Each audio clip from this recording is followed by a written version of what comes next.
Vamos. Bom, boa tarde, galera. Hoje a gente vai fazer a apresentação do seminário de doenças parasitárias e o tema do nosso seminário é o controle de carrapatos em bovinos. A professora é a Diana Abrão e os alunos são Beatriz, Filemon e Marcos Vinícius. Pode passar, por favor. Bom, primeiramente a gente vai estar falando o que são os carrapatos, né, e o que eles causam. Eles são ectoparasitas da espécie Rhipicephalus micrópolis, conhecido popularmente como carrapato do boi. Ele necessita passar uma fase da sua vida no hospedeiro. Eles também são responsáveis por causar um prejuízo de 3,2 bilhões de dólares ao ano, desencadeando tanto por gasto direto quanto indireto, sendo eles perda de 1 grama de carne por carrapato, perda de leite de 95 quilos por animal ao ano, principalmente com a raça holandesa. As lesões no couro causadas pela picada dos carrapatos, né, além delas desvalorizar o produto, ela também vai favorecer a penetração de larvas de moscas causadoras das bicheiras, né, que são as miíases. E durante o consumo de sangue, carrapatos portando agentes patogênicos podem transmitir patógenos. Destacam-se os agentes a tristeza parasitária bovina, que é a TPB. São as Babesia bovis, Babesia bigemina e Anaplasma marginalis. Isso quer dizer que quanto mais carrapatos, maior é o risco de desenvolver a doença. E também a cadeia produtiva de bovinos ela é heterogênea no uso das tecnologias.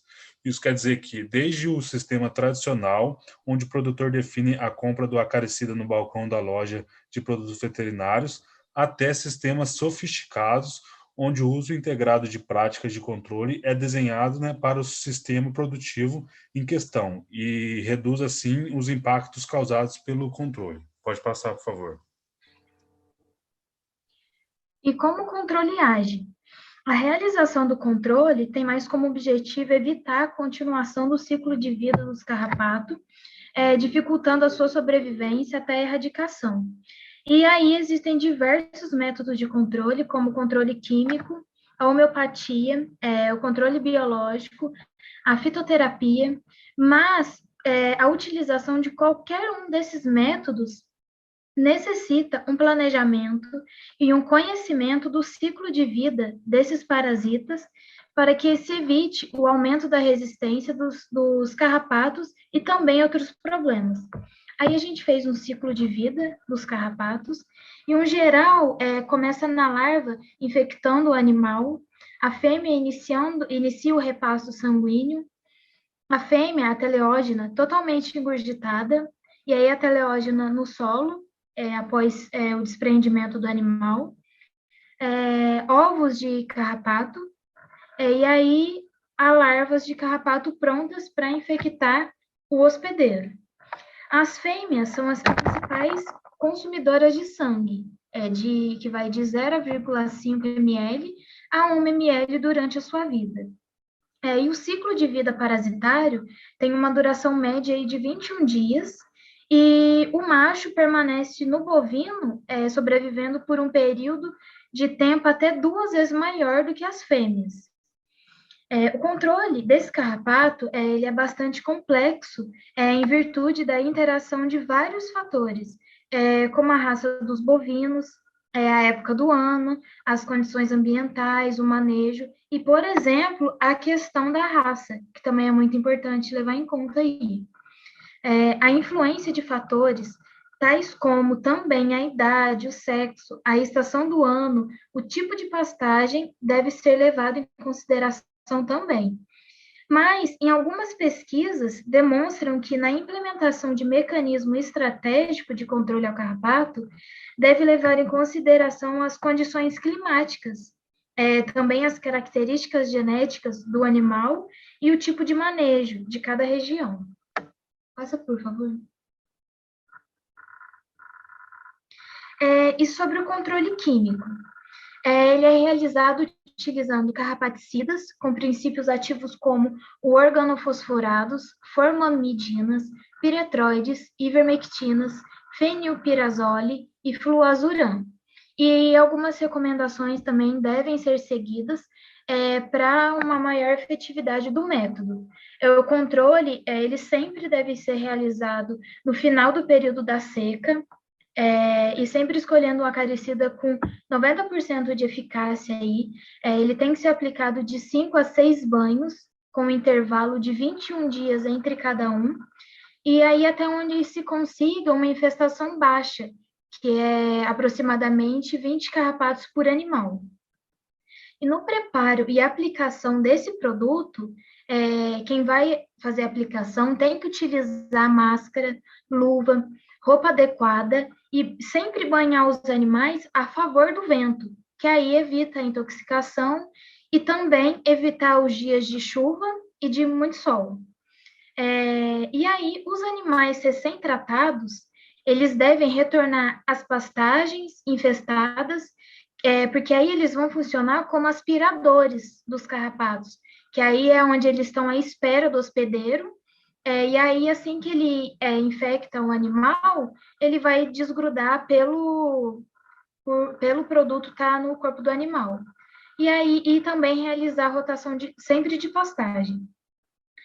Os bovinos mais infestados, eles são chamados de sangue doce, eles são responsáveis pela recontaminação da pastagem, e deve ser tratado, e esses animais com sangue doce devem ser tratados com mais frequência que os outros. Todos os animais recém-adquiridos, eles devem ser tratados no local de origem, eles têm que ser isolados por 30 dias antes de se juntar ao rebanho, e também evitar infestações mistas, como nunca deixar um cavalo no mesmo pasto que um bovino, porque o controle é diferente, então aí seria bem mais difícil. E os métodos de aplicação atuais são o brete de aspersão, o pulverizador manual e o pour-on.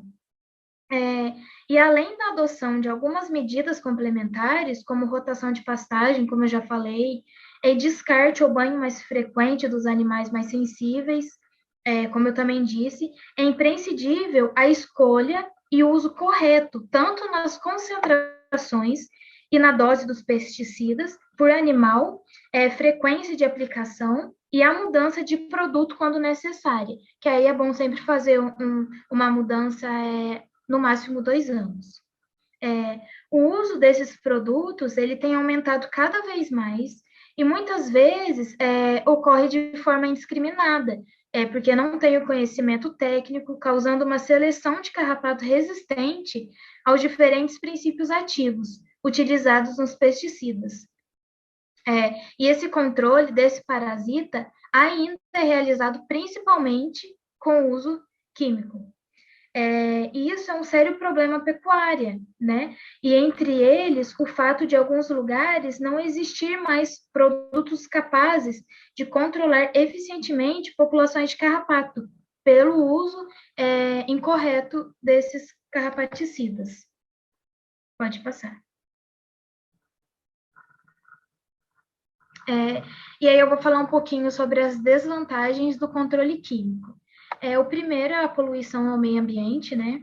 E o uso incorreto pode resultar na presença de resíduos químicos no leite e na carne, que aí impossibilita o consumo, né, durante o tratamento. E também tem a possibilidade de contaminação pessoal pela má condição ou falta de informação adequada durante a aplicação daquele produto. E a seleção de carrapatos resistentes aos diferentes princípios ativos. Tanto no caso de controle químico, como nos métodos alternativos, o conhecimento da dinâmica das populações de carrapato que ocorre em cada região é fundamental para o sucesso dos programas de controle, né?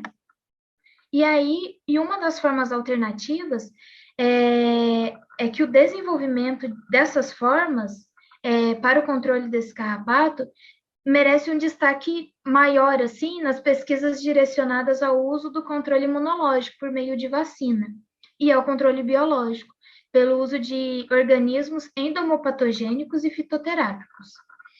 O uso de micro-organismos visando ao controle de carrapatos ainda é necessário muito avanço, mas o sucesso no uso de vírus, baculovírus, a bactéria Bacillus thuringiensis e os fungos Metarhizium anisoplia no controle de pragas da agricultura e desse carrapato indica que o controle biológico desses ácaros parasitas de animais também pode ser viável.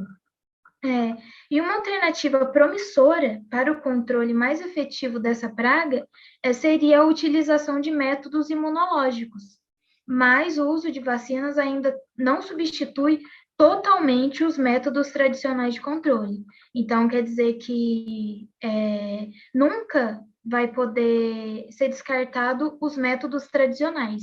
Sempre vai ter que seguir ali a risca para um melhor controle.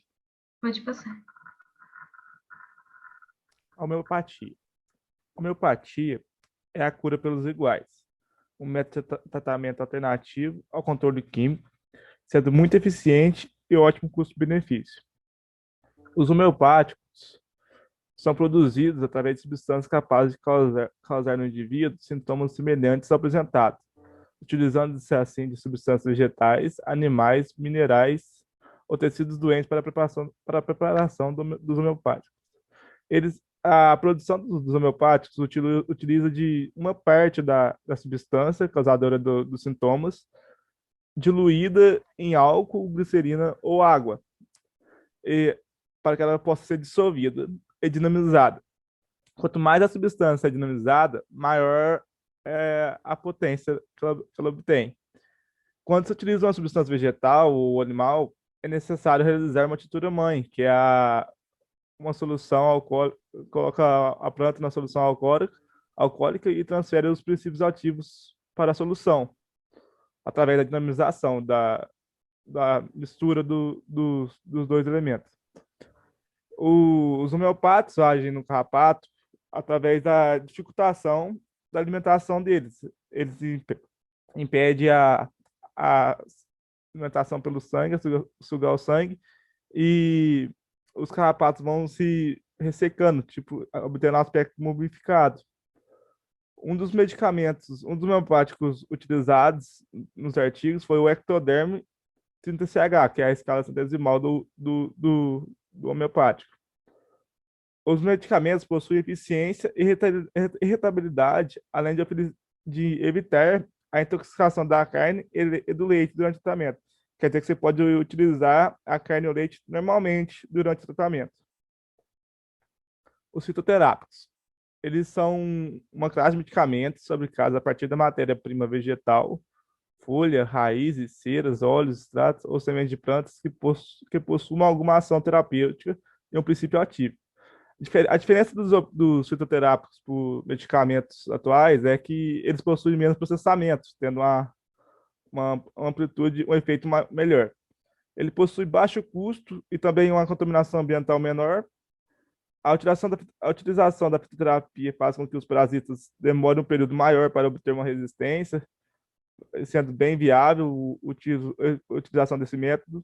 E as plantas citronela e o pinheiro brasileiro possuem uma eficiência notável em relação ao carrapaticida químico, como, por exemplo, o coloso, FC30.